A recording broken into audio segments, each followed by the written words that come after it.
Hey everyone, welcome back. Hope you're having a fantastic day so far. So the latest projection for the next Social Security increase has just been announced. In today's video, we're going to be covering everything that you need to know. Right now it is looking like it is going to be an increase of right around $564, but that is going to vary on whether you receive SSI benefits, SSDI benefits, or retirement benefits. So in today's video, once again, we are going to be breaking down the numbers and everything that you need to know. But before we go ahead and dive into it for today, if you would like to receive up to $200 in free stock or $200 in free cash, in a pinned comment below, I will be leaving a link to Robinhood. All you have to do is once you click on that link is just sign up for a free account and then simply link your bank account. You do not even have to make an opening deposit. At that point in time, Robinhood will be sending you one free stock worth all the way up to $200. And if you really just have the cash, all you have to do is once you receive the free stock is just sell it for what it's worth and then transfer the cash value right back to your bank account.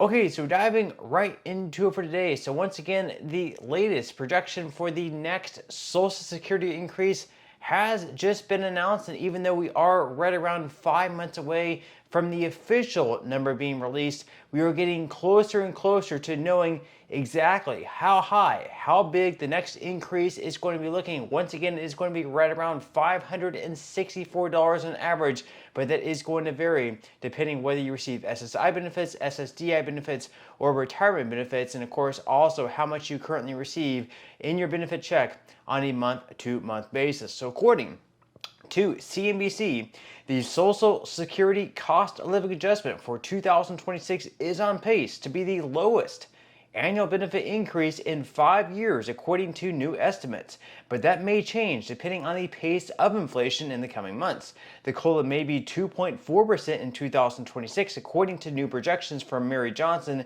an independent Social Security and Medicare policy analyst, and the Senior Citizens League, a nonpartisan senior group. If that increase goes into effect next year, it would be lower than the 2.5% boost to benefits Social Security beneficiaries saw in 2025. It would also be the lowest cost of living adjustment since 2021, when a 1.3% increase went into effect. So even though, yes, it would be lower than this year's cost of living adjustment of 2.5%, if it does come in at 2.4%, 2.4% is also still higher than the latest projections we've had, which have ranged anywhere between 2.2 to 2.3%. So it is coming up a little bit. And although, of course, the cost of living adjustment is going to be lower than last year, 2.4%, that doesn't mean that prices are still going down. That means that prices are still going up. They're just going up at 2.4% rather than 2.5%. So, of course, we're going to go ahead and continue on here. They say that the Social Security COLA provides an annual inflation adjustment to all of the program's beneficiaries, including retirees, disabled individuals, and family members. The annual adjustment for the next year is calculated by comparing third quarter inflation data for the current year to the previous year. The year-over-year difference determines the annual increase.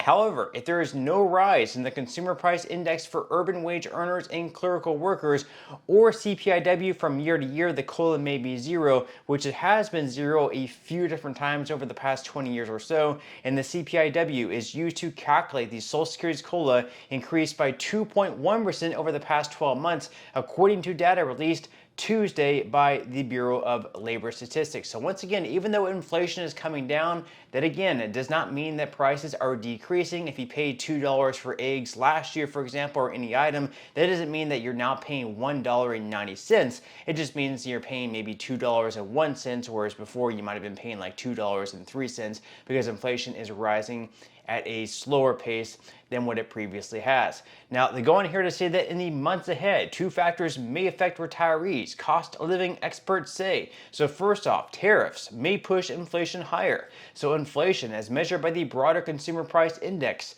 sank to its lowest 12-month rate at 2.3% in April since 2021, yet tariffs may push the inflation rate higher in the months ahead. if those taxes imposed on imported goods go into effect. Now, tariffs would prompt higher consumer prices and inflation, and if that happens in the months ahead, the Social Security cost of living adjustment estimate for 2026 may move higher. So that's one of the biggest fears there. Of course, are tariffs. If they, there is right now a 90-day pause for the U.S. to reach agreements with other countries, and of course, the tariffs placed on China, those were also lowered as well substantially. But if those do in the future decide to go right back up, of course, there is going to be those price increases from the tariffs, from the increased taxes for goods coming into the U.S. That's going to be passed right on to the consumer because Walmart, Target, other retailers need to make this profit out of the goods that they buy and they bring in from China. So of course they're going to have to raise prices as well. That's also going to cause inflation to go up. And if inflation does go up, yes, the cost of living adjustment is going to go up as well. Now this will take some time to take effect, so we may not see it directly in the 2026 cost of living adjustment. You may not really see it until 2027, but we will have to wait and see. Now the second thing that could impact the COLA, as I mentioned here, are prescription drug costs. So President Donald Trump on Monday issued an executive order taking aim at high prescription drug costs in the U.S. The White House hopes to bring those prices in line with other countries, and the policy would apply to Medicare and Medicaid. In addition to the commercial market, according to the White House, and changing drug prices would be unlikely to impact the COLA estimate, according to Johnson, but retirees would see an impact to their personal budgets if drug prices came down, she said. Now, many details of the executive order still need to be fleshed out, noted Leah Purvis, prescription drug policy principal at the AARP Public Policy Institute. Yet, the nonprofit organization, which represents Americans age 50 and up, praised the Trump administration's efforts to curb big drug companies' abilities to charge retirees high prices for necessary prescriptions. They said, quote, a lot of people are aware that prescription drug prices are too high, and I think a lot of people are aware that we're paying a lot more than other countries, is what Purvis said. Now, she went on to say that, so any efforts moving us in the direction of paying less and paying something that's more comparable to the rest of the world, I think it's something that people could probably get behind. Now, why exactly are we paying less than other countries? It's definitely not fair. So hopefully this executive order gets us moving in the right direction to bring down the cost of prescription drugs. But of course, leave your thoughts and comments below with that. Now, if the 2.4% cost of living adjustment, if that estimate does end up being correct, we are going to be breaking down some numbers here and what that would mean, depending whether you receive SSI benefits, SSDI benefits, or retirement benefits. So up on the screen there, you will see what the max benefit is for SSI individuals and SSI couples this year in 2025. It is $967 for individuals. If we do have a 2.4% cost of living adjustment, the average benefit is going to get lifted up to $990 per month. So there's going to be an increase of right around $23 on a monthly basis. Then as far as couples go, you can expect to receive a boost up to $1,485, up from $1,450. Then as far as all retired workers go, the average benefit this year is right around $1,976.